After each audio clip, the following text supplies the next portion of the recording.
Silakan.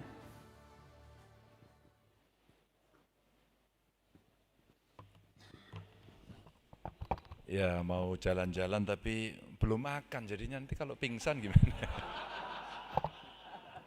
Assalamualaikum warahmatullahi wabarakatuh. Selamat siang, salam sejahtera untuk kita semua, Bapak Ibu yang sangat saya hormati dari Indef, dari CNBC. Saya menyampaikan terima kasih sudah mengundang. Tentu banyak orang sangat penting di sini, hampir semuanya wajahnya sebagian besar saya kenal gitu. Mohon maaf kalau tidak saya sebut satu persatu, semua saya hormati, saya banggakan. Saya ada beberapa paparan dan beberapa paparan ini tidak terlalu original untuk hari ini, karena beberapa kali sudah kita paparkan di tempat lain. Tapi tidak jauh-jauh dari apa yang menjadi agenda-agenda yang kami sampaikan. Sesuai dengan permintaan kemarin cerita akselerasi bagaimana ekonomi kita itu bisa bertransformasi, kita kasih judul Indonesia Unggul, mulai percepatan ekonomi. Bapak Ibu yang sangat saya hormati, slide berikutnya. Kita memang lagi melihat dunia sedang tidak baik-baik saja, tekanannya luar biasa. Kemarin saya diundang di CSIS, saya sampaikan juga pada seluruh yang hadir di sana, situasinya tidak mudah, kita harus survive. Maka ada current economy dan human capital menuju pada new economy. Boleh kita buka satu-satu? Current economy ini kita bagi dua, antara problem terkait dengan infrastruktur dan yang kedua terkait dengan industri. Kalau kita melihat infrastruktur, Bapak Ibu, saya kira 10 tahun Pak Jokowi sudah melakukan itu. Pertanyaannya ada yang protes, kenapa bandaranya sepi, pelabuhannya sepi, jalan tolnya kok belum menghasilkan. Maka utilisasinya yang mesti kita lakukan. Dan hari ini tidak hanya urusan pemerintah pusat, bagaimana mengorkestrasi dengan seluruh pemangku kepentingan termasuk di daerah. Minimal saya pensiunan orang daerah. Dan tentu saja konsep kemudian yang kita lakukan adalah bagaimana infrastruktur ini bisa kita dorong, minimal kalau dari gambar ini kita mendorong satu contoh saja.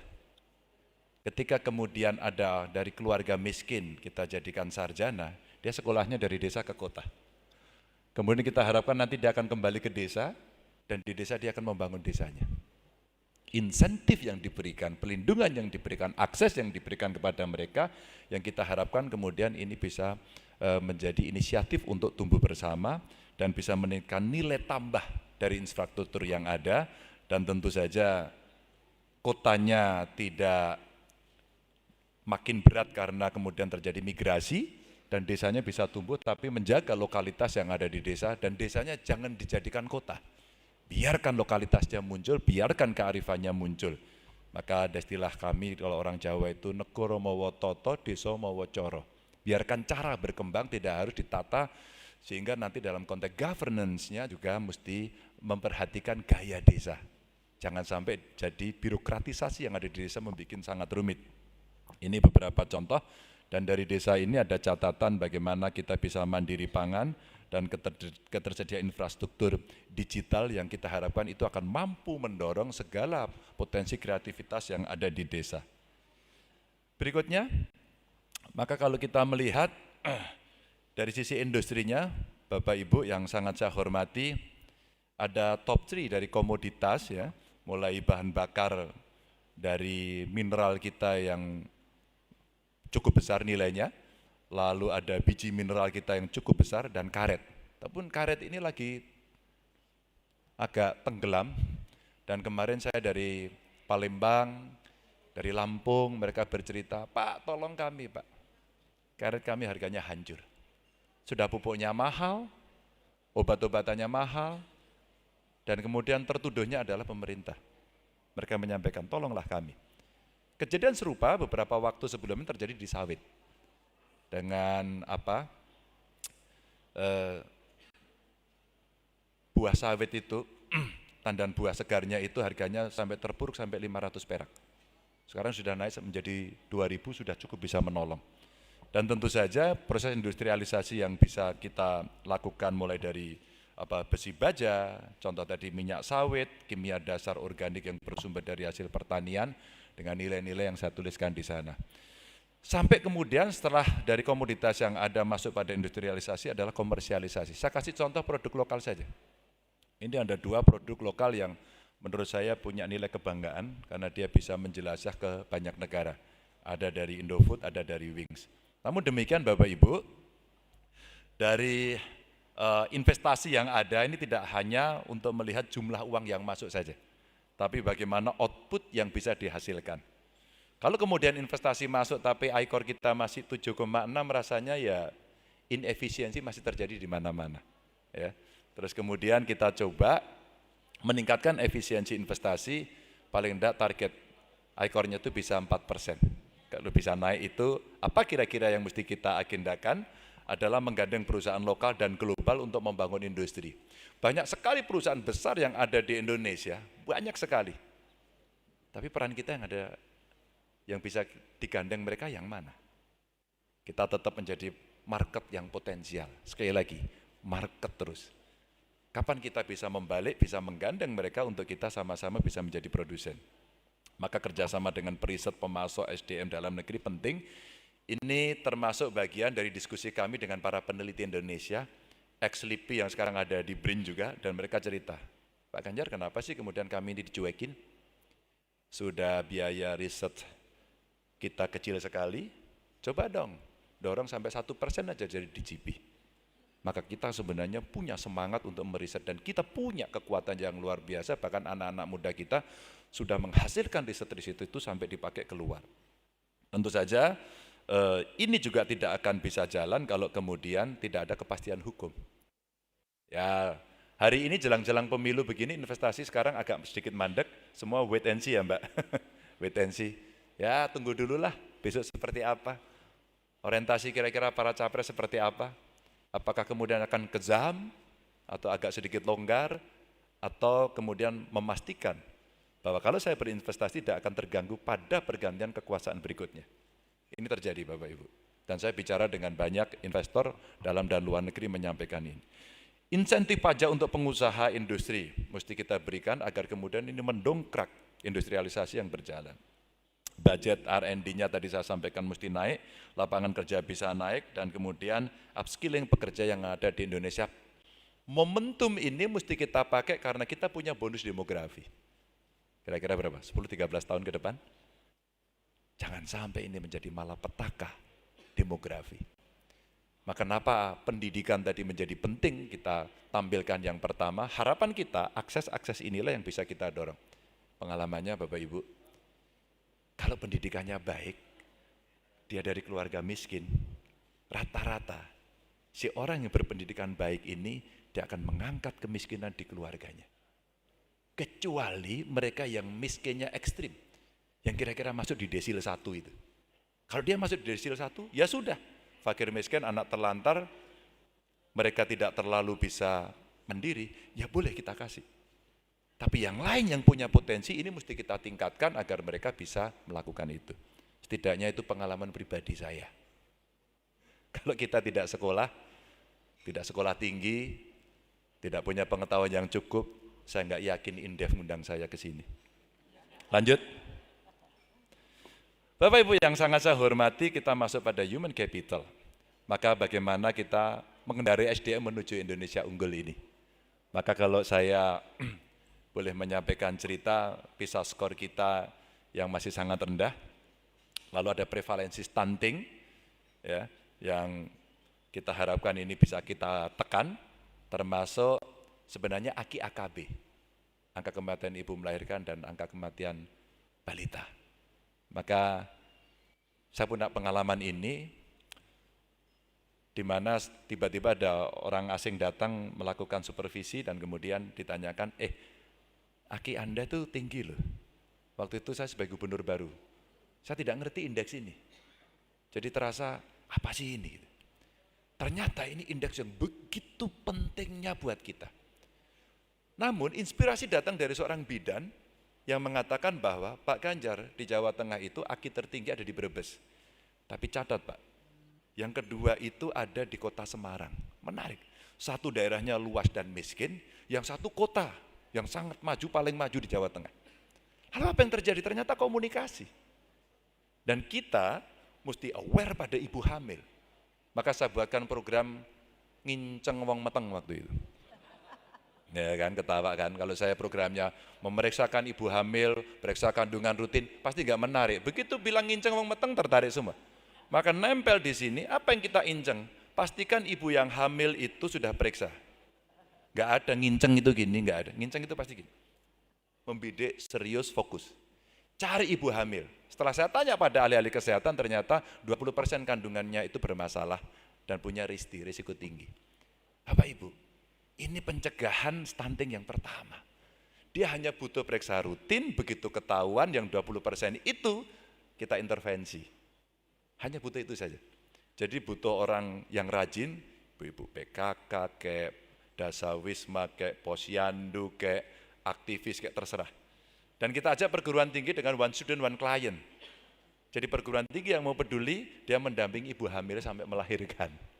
Ya nggak tahan juga sih mereka. Lahirnya kapan gitu. Kalau baru hamil sekarang kan dia nungguin 9 bulan 10 hari. Kalau yang ketemunya pas dapat 9 bulan hanya dia kerjanya 10 hari. Tapi sebenarnya kita ingin mendorong bagaimana kita menekan itu. Ini menurunkan stunting. Termasuk akhirnya kita nemu dengan masyarakat, partisipasinya bagus. Pak Ganjar, saya punya beras fortifikasi. Alhamdulillah kemarin kita uji coba, beberapa perguruan tinggi kita minta untuk meriset, hasilnya bagus. Maka saya bilang, genjot itu. Saya pensiun. Ya nanti kita teruskan. 100 universitas terakreditasi unggul kita harapkan menjadi tempat-tempat anak-anak kita bisa belajar. Dan pendidikan untuk buruh yang berprestasi dan keluarganya, untuk mendorong bahwa masa depan dari keluarga itu, begitu turun ke anaknya, nanti ke cucunya, makin hari naik kelas. Dan itu kemudian akses belajar. Maka kalau kita punya 20% anggaran pendidikan, rasanya kok bukan tidak mungkin kita mempercepat. Tinggal bagaimana memanage. Yang saya dengar dari mereka, Pak ini dipakainya ke sana, ke sini, ke sono, dan tersebar. Tidak terkonsolidasi dengan baik. Apakah itu betul? Nanti kita cek. Kurikulum yang siap kerja, ini pas, industrialisasi, ada bonus demografi, maka kalau di tengahnya dikasih pendidikan yang pas, match, ketemu dia. Ketika industrialisasi masuk, ada yang padat modal, ada yang padat karya, maka dua-duanya harus bareng. SDM seperti apa yang Anda butuhkan? Sebuah piloting sebagai kerjasama pusat dan daerah ada di kawasan industri Batang. Begitu yang padat karya ada tapi dikit, padat modalnya masuk agak banyak, kita sudah hitung ternyata suplai tenaga kerjanya dipertanyakan, apakah ada dari daerah itu? Maka mumpung masih proses, kita siapkan SMK di sana. Ya. Kita siapkan SMK agar dia kemudian bisa bertemu di ujung, sehingga SMK ini betul-betul akan bisa memenuhi kebutuhan kriteria yang dibutuhkan oleh industri itu. Ada industri kaca yang sangat besar, baterai cukup gede, pipa, dan beberapa perusahaan-perusahaan besar yang ada di sana. Yang berikutnya tentu saja ketika kurikulum yang siap kerja ini sudah kita dorong, ya vokasi prioritasnya, maka berikutnya adalah menjamin kesehatan mereka dari sisi hilirnya. Kalau dari sisi hulunya, ya olahraga. Olahraga, makan bergizi, ya. Mohon maaf, bapak-bapak tolong dicek lingkar perutnya. Ya. Itu kata dokter 90 Pak Rektor. Ya. Ya, kalau Pak Rektor mungkin ya 90 setengah itu. Karena apa? Kata dokter juga disampaikan bahwa ya itulah sumber penyakitnya, maka sehat. Olahraga, tiap hari. Kalau itu bisa dilakukan, investasi yang paling besar itu. Cuman kalau nggak bisa harus masuk rumah sakit, ya BPJS-nya mesti coverage-nya terpenuhi dan gampang, tidak ribet. Dan dengan dunia digital sebenarnya itu bisa kita simplifikasi. Tapi kenapa kita tidak mau? Nah itulah yang menjadi pertanyaan masyarakat kadang-kadang, Anda itu menyebalkan, Anda itu maksudnya kami yang ada di pemerintah. Menaikkan angka harapan hidup dan memberikan jaminan sosial kepada orang tua kita. Orang tua kita itu ada yang tidak mau istirahat, mereka mau bekerja, tapi mesti diberikan ruang di mana mereka bisa eksis. Atau barangkali dia ingin istirahat, tapi dia ingin bersosialisasi. Bapak Ibu, senam pagi itu ternyata menyenangkan buat orang tua. Bahkan ada, sudah sepuh, hidupnya sendiri, mungkin sudah ditinggal suami atau istrinya, pada saat mereka senam bersama, itu bisa tertarik sama pasangan yang lain loh di situ. So sweet lah pokoknya, so sweet betul. Saya itu terharu, seneng, sambil gimana, kebahagiaan mereka itu betul-betul ada dan kita tidak abai pada mereka, orang-orang yang sudah melahirkan kita semuanya. Lanjut, ini soal cerita SDM unggul, dan kami menyebut sebagai new economy untuk membuka market dan kesempatan baru, ada green, blue, dan digital. Saya mau cerita dari green dulu. Kalau kita bicara transisi hijau menuju energi baru terbarukan katakan ya, ini kalau kita mau memperbaiki, mencegah dan mengurangi kerusakan lingkungan itu, kita pernah hitung-hitung itu angkanya 1.317 triliun. Pada saat yang sama, hari ini laporan dari BPJS 17,8 triliun itu akibat polusi udara, duitnya terserap segitu. Luar biasa ya. Nah kalau kita mau geser ke kanan, roadmap-nya sebenarnya sudah kita buatkan. Skenario yang paling moderat ini. Ya, dari tahun ke tahun kita bisa menaikkan skenario dengan model pencapaian presentasi energi baru terbarukan ini. Jadi mulai air, geothermal kita punya banyak sekali, matahari turah-turah, sampai panas sekali. Sekarang panasnya lagi top-topnya begitu, kemudian angin dan seterusnya. Nah kalau kemudian kita mau investasi ke EBT ini mahal sekali.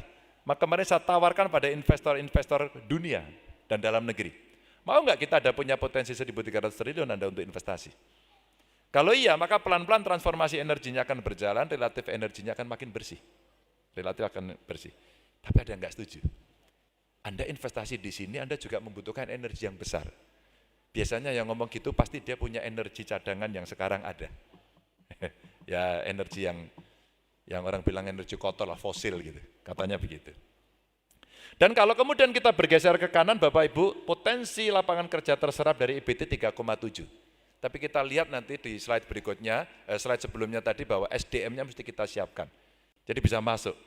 Ini jenis baru yang akan dilakukan. Maka skill set-nya mesti disiapkan, ya teknik lingkungan, terus kemudian kita bicara pangan, data scientist yang mesti kita ciptakan lebih banyak, sampai kemudian bagaimana mengolah material ini yang kita miliki. Jadi saya bertanya pada teman-teman yang sekolah di Australia, kira-kira bagaimana cara mereka mematchkan antara lapangan kerja dengan dunia pendidikan. Ya kalau tren dunianya menghendaki ilmu baru, yang lain ditutup atau dikurangi. Terus dinamikanya begitu. Lanjut. Berikutnya ini ada 2 slide menarik Bapak Ibu. Satu paparan saya 1 menit, ini kok saya jadi tergesa-gesa, terintimidasi oleh angka ini ya Mbak. Agak moderat kan Mbak ya ini? Iya ini. Oke enggak apa-apa. Nah ada ekonomi biru 77% laut.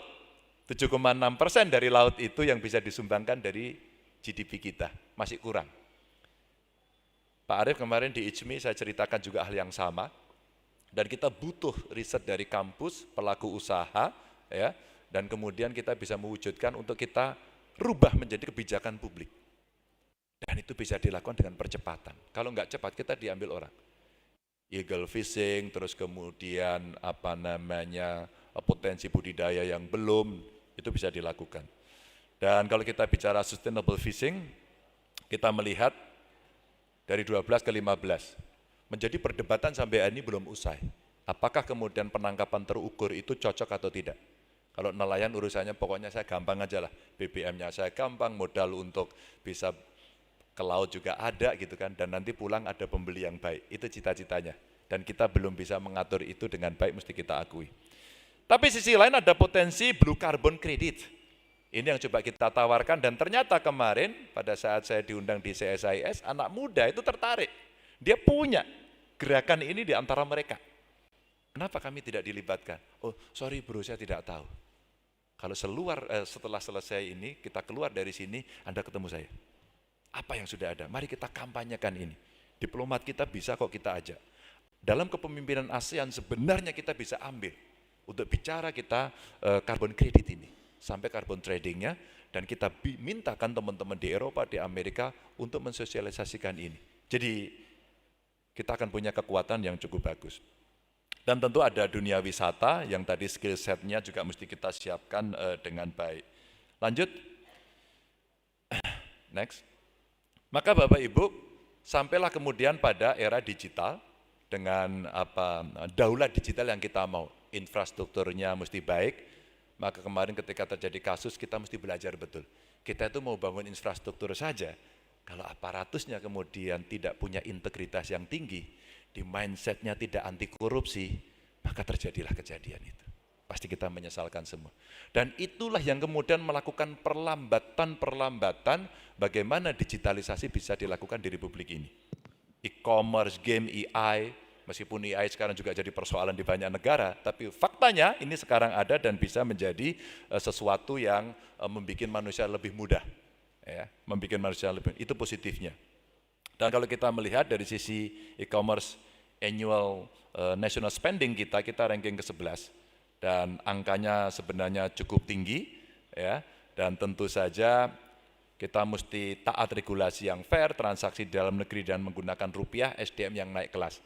Apa ini hubungannya? Saya contohkan dalam pariwisata, wisatawan Tiongkok yang ke Bali itu ternyata pesen tiketnya dari sana, pesawatnya dari sana, fintechnya dari sana, belanjanya di toko-toko yang mereka siapkan. Jadi duitnya balik semuanya. Ini sebuah kecerdasan. Saya kaget karena ternyata barang paling laku dibeli adalah kasur.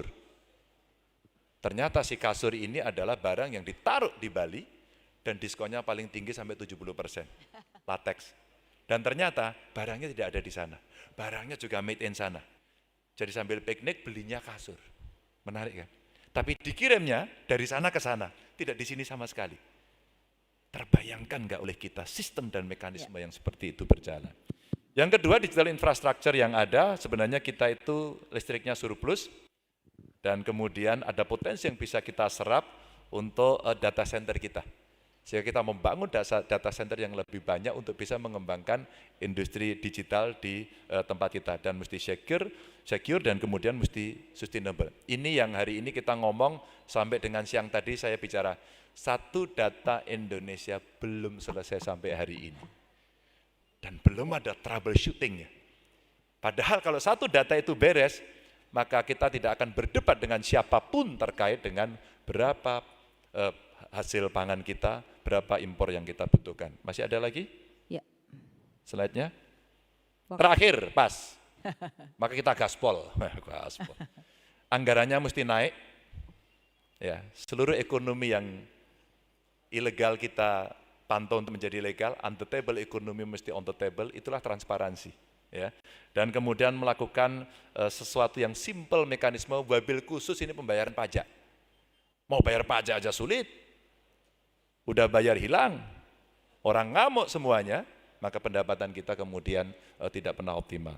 Sikat KKN, ini penyakit yang sejak reformasi nggak jalan-jalan, nggak bisa beres-beres. Kita mesti pada keseriusan yang sama kalau kita mau maju. Dan salah satunya adalah digitalisasi dengan e-budgeting, e-planning, dan seterusnya. Bahkan mungkin sampai e-audit. Dan terakhir tentu birokrasi yang baik, tadi satu data, dan agak baik juga ya. Kalau menterinya ada KPI-nya yang dilihat oleh masyarakat. Jadi kalau kamu jelek, rasanya kamu berhenti dengan sendirinya. Wassalamualaikum warahmatullahi wabarakatuh. Terima kasih Pak Ganjar, kita kasih aplaus buat Pak Ganjar. Kami persilakan Pak untuk duduk nanti.